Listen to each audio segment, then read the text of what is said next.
ஆயத்தம் மந்தையை காப்பது போல ஆண்டவர் நம்மை காத்திடுவார். ஆயத்தம் மந்தையை காப்பது போல ஆண்டவர் நம்மை காத்திடுவார். மக்களினத்தாரே, ஆண்டவரின் வாக்கை கேளுங்கள். தொலையில் உள்ள கடலோர பகுதிகளில் அதை அறிவியுங்கள். இஸ்ரவேலை சிதறடித்தவரே, அதை கூட்டிச் சேர்ப்பார். ஆயத்தம் மந்தையை காப்பது போல் அதை காப்பார் என்று சொல்லுங்கள். ஆயத்தம் மந்தையை காப்பது போல ஆண்டவர் நம்மை காத்திடுவார். ஆயத்தம் மந்தையை காப்பது போல ஆண்டவர் நம்மை காத்திடுவார். இயேசுவில் எனக்கு மிகவும் பிரியமான மாதா தொலைக்காட்சி அன்பு நேயர்களே, உங்களை தினம் ஒரு திருப்பாடல் என்கிற நிகழ்வு வாயிலாக மீண்டும் சந்திப்பதிலே மகிழ்ச்சி அடைகிறேன். இறைவார்த்தையை தியானிப்பதிலே மிகுந்த உளமாற ஆனந்தம் கொள்கிறேன். அன்புக்குரியவர்களே, இந்த நாளில் நமக்கு கொடுக்கப்பட்டிருக்கிற திருப்பாடல் ஒரு திருப்பாடல் அல்ல, மாறாக இது எரேமியாவினுடைய பாடலாக இருக்கிறது. எரேமியா 31வது அதிகாரம் 10-13 வரை உள்ள இந்த வசனத்தை இப்படியான ஒரு தலைப்பில் நம்மை சிந்திக்க நமது திரு அவை அன்போடு அழைக்கிறது. ஆயர் தம் மந்தையை காப்பது போல ஆண்டவர் நம்மை காக்கிறார் என்கிற அழகான ஒரு உவமையை கொடுத்து அதை பற்றிய ஒரு சிந்தனையை இந்த நாளில் நாம் கொள்ள வேண்டும் என்பது நமது திரு அவையினுடைய விருப்பமாக அவாவாக இருப்பதை நாம் பார்க்கிறோம். அன்புக்குரியவர்களே, திருப்பாடல் 23 நாம் வாசிப்பதை போல ஆண்டவரே ஆயனாக இருக்கிறார், ஆண்டவர் ஆயனாக இருந்து நம்மை வழிநடத்துகிறார் என்கிற அந்த ஒரு அழகான ஒரு திருப்பாடலில் இருந்து இந்த ஒரு கருத்தை நாம் உணர்ந்து கொள்ள முடிகிறது. ஒரு ஆயன் தனது மந்தைக்கு என்ன செய்வார், என்னவெல்லாம் செய்வார் என்று சிந்தித்தால், அவர் பசும்புல் வெளி மீது அந்த மந்தையை வழிநடத்தி செல்வார், நீர்நிலைகளுக்கு இட்டு செல்வார், களைப்பா இருக்கிற பொழுது இளைப்பாறச் செய்வார், சோர்வா இருக்கிற மந்தையில் இருக்கிற ஆடுகளை எடுத்து தன் நெஞ்சோடு சேர்த்து அரவணைத்துக் கொள்வார், காயம் பட்டிருக்கிற ஆட்டுக்குட்டிகளை கண்டால் அந்த காயத்திற்கு மருந்திட்டு கட்டுவார், உடன் வழி நடத்துவார். இவற்றையெல்லாம் நாம் திருப்பாடல் 23 வாசிக்கிறோம்.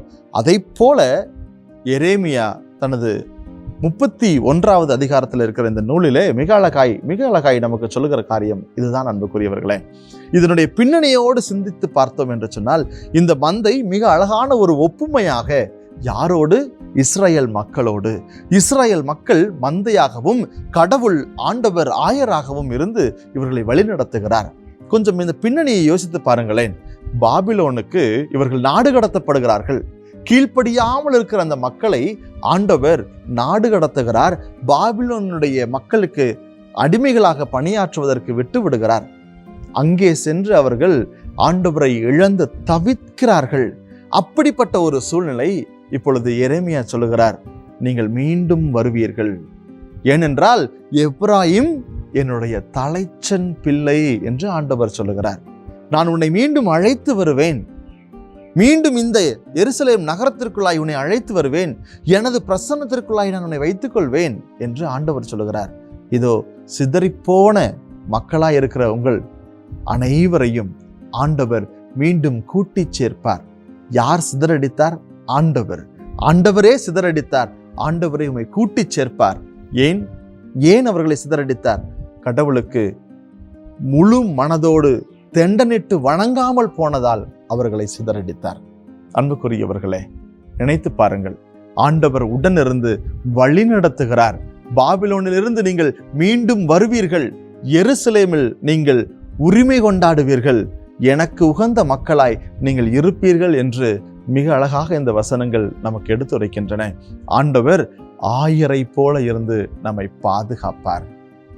அவர் நம்மை கூட்டிச் சேர்ப்பார், உடன் நடப்பார், வழி நடத்துவார். காயம் பட்டவர்களை மிக அழகாக கட்டு போட்டு மருந்திட்டு காத்து கொள்வார். தன் தோள் மீது சாய்த்து கொள்வார். நாம் செய்ய வேண்டியதை, நாம் நடக்க வேண்டிய வழிமுறைகளை நமக்கு கற்றுத்தருவார். பசும்புல் வெளி மீது நம்மை வழிநடத்துவார். நீர் நிலம் நிற்க மிக அழகான ஒரு வாழ்க்கையை நமக்கு தருவார்.